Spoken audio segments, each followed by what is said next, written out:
Hello mga ka-DIY, welcome back sa ating YouTube channel. And for today's video mga ka-DIY, meron lang akong isi-share sa inyo. Kung naalala nyo mga ka-DIY, ito nga pala yung drill na nirepair natin noong nakaraan, na pinalitan natin ng mga batteries. Ito yon. Okay, ang issue naman ito mga ka-DIY, okay naman yung drill. Sabi na mayari, okay naman at gumagana naman. At saka gumanda yung performance nung nagpalit tayo ng bagong battery. Pero sa pagkakataong ito mga ka-DIY, iba na naman ang kanyang issue. Ito naman yung kanyang drill choke.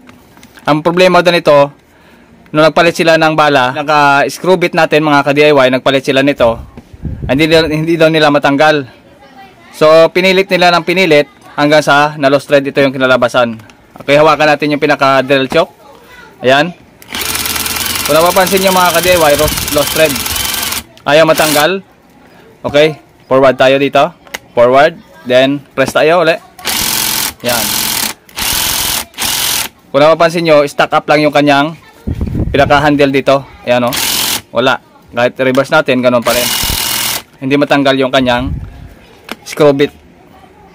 Yung pinaka-screw bit niya, matigas. Ayan. Unlike dito sa isa mga ka-DIY, sa ginagamit natin palagi sa pagbablog. Ayan. Reverse natin. Ayan. Tanggal na.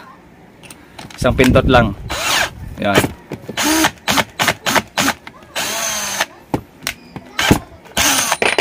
Yun.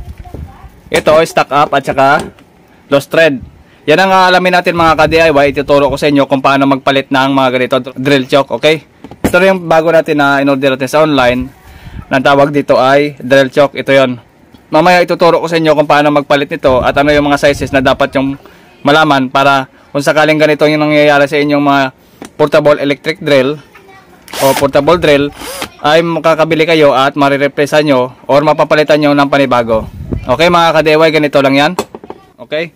Based on my experience mga ka-DIY, mapa-cordless type man or mapa-corded type na mga drill, ayan, meron dalawang klase mga ka-DIY na yung iba gumagamit ng thread type, yung iba naman thread na may lock pa sa gitna. Kagaya nito mga ka-DIY, papakita ko sa inyo. Ito yung ibang klase ng drill na ito lang yung pinaka-lock nya, yung pinaka-thread. Yung ibang drill naman ay gumagamit ng thread na rin at saka may lock pa sa gitna. Kagaya nito mga ka-DIY. Para ma-remove lang natin o para matanggal lang natin yung ganito. Kasi hindi pa natin alam mga ka-DIY kasi nga meron siya nakasalang sa loob. Ayan, kung tatanggalin natin ito at kukontrahin, malamang hindi natin matanggal at malamang mga ka-DIY meron itong screw sa loob. Kagaya ng isang drill nito mga ka-DIY. Ayan. As you can see mga ka-DIY, ilawan natin. Meron siyang isang screw sa loob. Ibig sabihin, meron pa siyang lock maliban dito sa loob. Diyan oh. Meron pa yung ano diyan kagaya nung kanina. Ito yung pinaka-thread. May thread pa yan diyan. Meron pang screw dito sa loob. Yan yung dalawang drill mga ka-DIY na mababili natin sa market na ang ginagamit na lock ay thread type at saka screw sa front.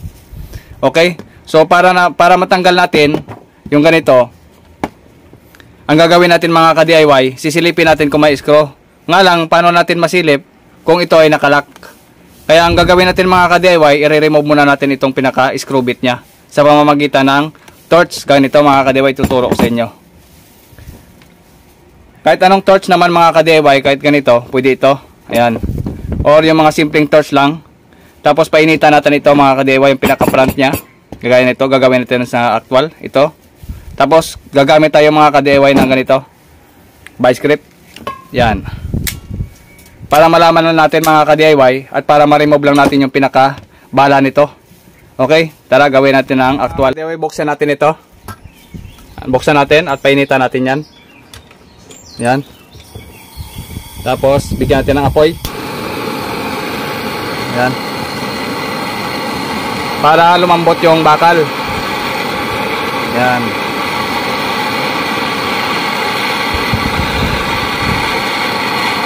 Yan natin.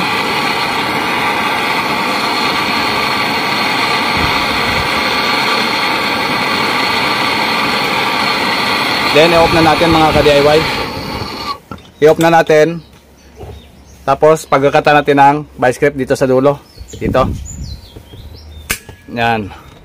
Ang gagawin natin, papaluin natin pababa. Pag ganito. Yan, kuha tayo ng martilyo.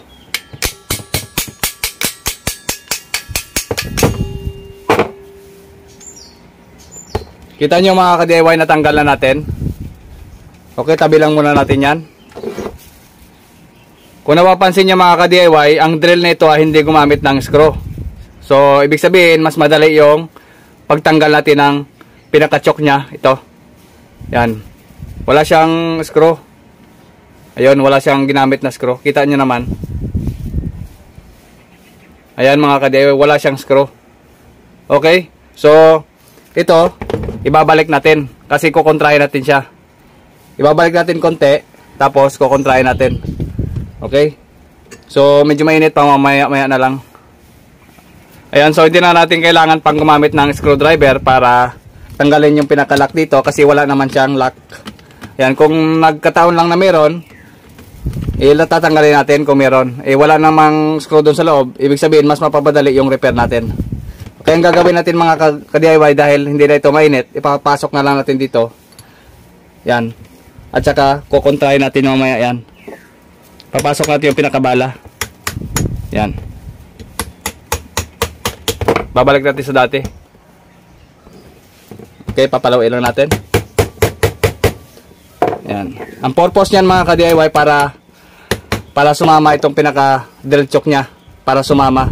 Kukontrahin natin dito ng ibang power tools. Yan, ayusin lang natin. Ayan mga ka-DIY, okay na. Ang gagawin natin mga ka-DIY dito, i-reverse natin siya. Yan, reverse, pindutin natin sa reverse para mag-reverse. Yan, kumuha tayo ng impact driver, ganito. Impact driver. Yan, meron akong isang impact driver dito. Gawin natin, kontrahin natin. Dapat ito mga ka-DIY ay naka-reverse din. Kung naka-reverse yon, naka-reverse din dapat ito. Okay? Yan, tapos sabay natin pindutin silang dalawa. Paglaban natin. Ganito, pasok lang natin dito yung isa. Yan. Pasok natin dito. Yan. Yan, tapos kontrahin natin. Okay? Kagaya nito. Kasi minsan mga ka-DIY, tatanggalin ko lang muna. Meron pa akong nakalimutan. Ito. Kasi minsan mga ka-DIY, pwede rin kayong gumamit ito kung kaya din naman ang drill nyo. Ganito. Yan. Kung nakita nyo wala lang screw sa loob, pwede nyo gawin ito. Ilas nyo muna ng vice grip. Tapos, ganito. Ayan. Tapos, pindutin natin na naka-reverse. Yan. Yun. Tanggal, di ba? Pasok natin. Yan. Pwede din yon mga ka-DIY. Kaganito lang, naka-reverse lang. Reverse lang natin, tapos click natin. Ganun lang. Yan. Forward natin. Kasi based on my experience mga ka-DIY, sa ibang drill talaga, kahit kontrahin mo ito, ay hindi mo talaga matatanggal. Hindi mo talaga matanggal kahit na kontrahin mo dito, hindi kayang paikutin itong ating drill. Hindi kayang kontrahin sa sobrang tigas nito. May mga pagkakataong ganun. Kaya ito yung isang technique pa mga ka-DIY para mabilis lang. Impact driver. Reverse. Tapos ito. Pasok natin dito. Yan. Kung wala man kayong impact driver mga ka-DIY, pwede kayong maghiram or pwede kayong pumunta ng mga shop na mayroong mga impact driver. Tapos sabay nating ipaikot. Ito.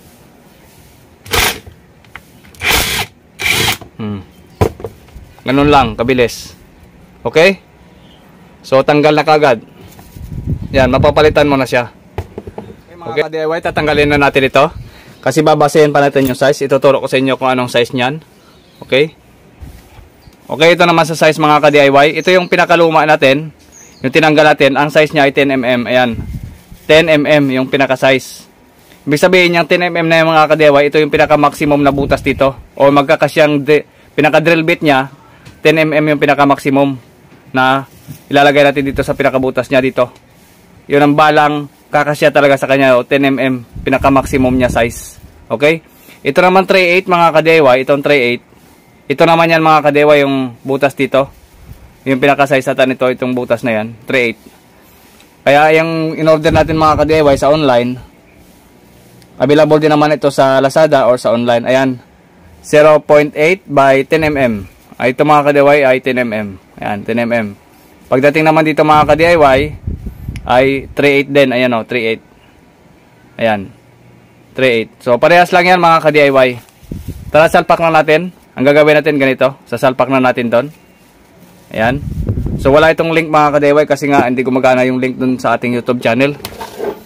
Kaya ayan. Forward lang natin, press. Ayan. Yun. Then mga ka-DIY, kapag natapos na nating ilagay, pwede nating ipasok yung ano kanina, ito, yung pinaka-drill bit natin, ito. Ayan, tatanggalin natin. Ayan, medyo matigas. Ayan. So, gamit na lang tayo ng iba. Ito mga ka-DIY, gamit na lang tayo ng iba dito. Ilak lang natin. Pasok lang natin itong isang drill bit natin. O screw bit pa. Tapos ilak na natin ito mga ka-DIY. Ayan. Ayan mga ka-DIY, kung papunta dito mga ka-DIY yung pag-lock natin kanina para maipasok natin ito. Pag ganun din mga ka-DIY yung pag gamit natin ito. Yung pinaka-driver natin, impact driver. Ayan, papunta rin doon. Pasok natin to. Ayan. Yun. At hayaan na lang natin mga ka-DIY ganito.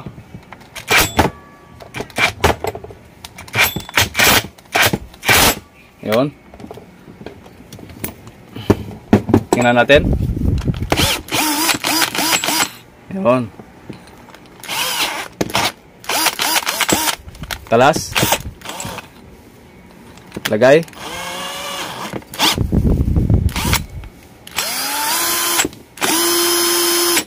Ayun, okay na mga ka-DIY. Magagamit siya na ito. Ganun lang mga ka-DIY, napakasimple lang. Kung sakaling wala kayong ganito, pwede nyo higpitan mga ka-DIY gamit yung vice grip natin kanina. Ito mga ka-DIY, ganito lang. Yan, ipit natin dito. Tapos kontrahin natin. Yan, kagaya ng mga ka-DIY, hindi na makontra. Kaya kailangan talaga natin minsan may ganito tayo, tools.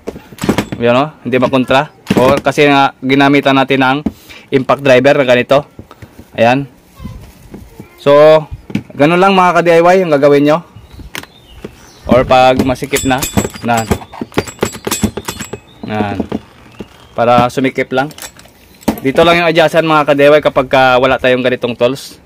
Dito lang sa kanyang forward at saka reverse. Yan. Very smooth lang mga ka-DIY. Napakaganda. Okay mga ka-DIY, bago natin magtapos sa video, testing muna natin yung ating ginawa dito. Ayan. Ilak muna natin ito ng mabuti. Ayan. Tapos, okay, screw tayo dito. Ayan, 2 inches yan mga ka-DIY yung ating screw. Medyo matigas ito. Okay.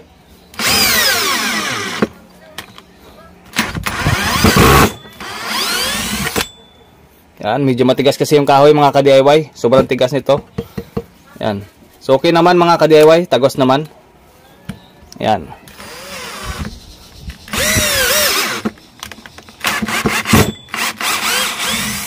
Yan. So sobrang tigas nito mga ka-DIY kasi nga ordinary lang yung ganitong klaseng drill. Medyo mahina talaga ito. Pero at least mga ka-DIY nakakabaon din naman tayo at least. Sobra isang 1 inch. Sobra sa 1 inch. Hanggang dito. Okay mga ka-DIY, so ganun lang yung gagawin nyo kapag magpapalit tayo ng mga drill chock. So kitang kita ulit tayo sa mga susunod nating mga video tutorial. Hanggang dito na lang, GM Tutorial. Bye bye, mag-ingat kayo palagi. Paalam.